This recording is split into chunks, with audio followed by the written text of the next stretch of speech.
Hello everyone, welcome back to my channel.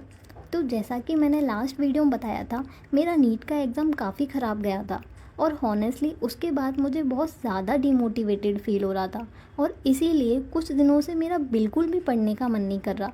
बस दिमाग में यही थॉट्स आ रहे हैं कि अब क्या होगा, कैसे होगा। बट अब इस सब के चलते और ज़्यादा टाइम वेस्ट नहीं कर सकती। मैंने बैकअप प्लान के लिए CUT रखा था और अब उसकी डेट्स भी आ चुकी हैं। प्रॉब्लम ये है कि इतने दिनों से मैंने प्रॉपरली कुछ पढ़ा नहीं है। मैं बस ओवर थिंकिंग ही कर रही थी। बट अब एग्ज़ाम इतना पास आ गया है कि स्लोली खुद को फिर से स्टडी मोड में लाने की ट्राई कर रही हूँ। तो मेरा पहला एग्ज़ाम बायोलॉजी का है 14 मई को और उसके बाद फिज़िक्स, केमिस्ट्री और इंग्लिश तीनों 19 मई को हैं। इसीलिए अभी सबसे पहले मैं बायोलॉजी का रिवीजन स्टार्ट कर रही हूँ। बायो मैंने पहले पढ़ रखी है, तो मैं ट्राई करूँगी कि 1 से 2 दिन में पूरा सिलेबस रिवाइज़ कर लूँ। तो पहले मैं बॉटनी का chapter principle of inheritance and variation revise करूँगी, क्योंकि नीट एग्ज़ाम में इसी चैप्टर के क्वेश्चंस में मेरी काफ़ी मिस्टेक्स हुई थी। इसलिए इस बार मैं इसको सिर्फ रीड नहीं करूँगी, बल्कि प्रॉपरली डिटेल में रिवाइज़ करूँगी और क्वेश्चन प्रैक्टिस भी करूँगी, जिससे सेम मिस्टेक्स फिर से रिपीट ना हो। हॉनेस्टली अभी भी थोड़ा फियर है कि इतने कम टाइम में कितना होगा, बट एटलीस्ट एक बार फिर से ट्राई तो कर ही सकते हैं। इस चैप्टर को करते करते मुझे ऑलमोस्ट 1.5 घंटे से भी ज़्यादा हो चुका है और हॉनेस्टली अब मेरा फोकस भी थोड़ा कम होने लगा है। इसीलिए मैं अभी एक छोटा सा ब्रेक लेने के बाद नेक्स्ट चैप्टर स्टार्ट करूँगी। अभी मैं स्टार्ट कर रही हूँ microbes in human welfare. Actually मैंने पहले मॉलिक्यूलर बेसिस ऑफ इनहेरिटेंस करने का सोचा था, बट सच बोलूँ अभी मेरा बिल्कुल मन नहीं हो रहा उस चैप्टर को पढ़ने का। एक तो वो ऑलरेडी बहुत बड़ा चैप्टर है और अभी मेरी एनर्जी भी काफ़ी लो लग रही है। इसलिए मैंने सोचा कि मैं पहले एक कंपैरेटिवली इजी और शॉर्ट चैप्टर कंप्लीट कर लेती हूँ। और क्योंकि माइक्रोब्स इन ह्यूमन वेलफेयर मैंने काफ़ी बार पढ़ा हुआ है, तो इसमें मुझे ज़्यादा टाइम भी नहीं लगा और चैप्टर इजीली कंप्लीट भी हो गया। इतना करने के बाद जेन्युइनली मुझे लग रहा था बस अब एक छोटा सा नैप ले लूँ, क्योंकि पढ़ते पढ़ते मुझे काफ़ी ज़्यादा नींद आने लगी। बट फिर याद आया अभी मैंने सिर्फ 2 चैप्टर कंप्लीट किए हैं और एग्ज़ाम में बस कुछ ही दिन बचे हैं।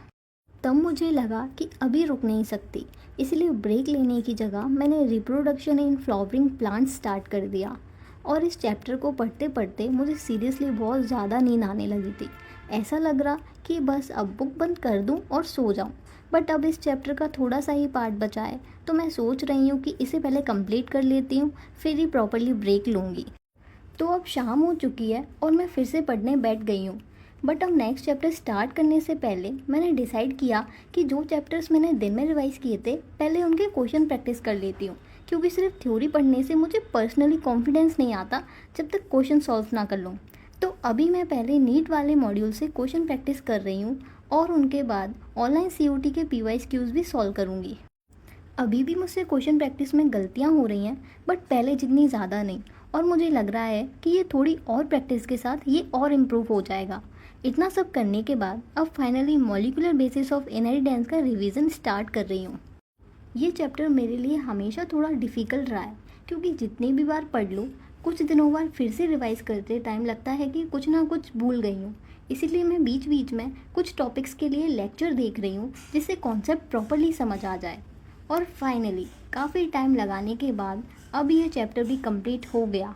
अभी के लिए इतना ही हुआ है और अब बस इकोलॉजी यूनिट बची है, जिसे मैं नाइट में कंप्लीट करने की ट्राई करूँगी। तो अभी बज रहे हैं रात के 10 और अब मैं फाइनली इकोलॉजी यूनिट रिवाइज़ कर रही हूँ। ये यूनिट कंपैरेटिवली काफ़ी स्कोरिंग भी है और अगर NCERT प्रॉपरली रिवाइज हो जाए तो इसके क्वेश्चन ईजिली हो जाते हैं। हॉनेस्टली अब इस पॉइंट तक आते आते काफ़ी ज़्यादा टायर्ड फील हो रहा है। पूरा दिन कंटिन्यूसली पढ़ते हुए कब निकल गया पता ही नहीं चला और आज इतने दिनों बाद फाइनली थोड़ा प्रोडक्टिव फील हुआ। शायद आज का दिन परफेक्ट नहीं था, बीच में डिस्ट्रक्शन भी हुए, नींद भी आई, मोटिवेशन भी बार बार डाउन हुआ, बट फिर भी मैंने आज फिर से प्रॉपरली पढ़ाई स्टार्ट की और अभी मेरे लिए वही इनफ है।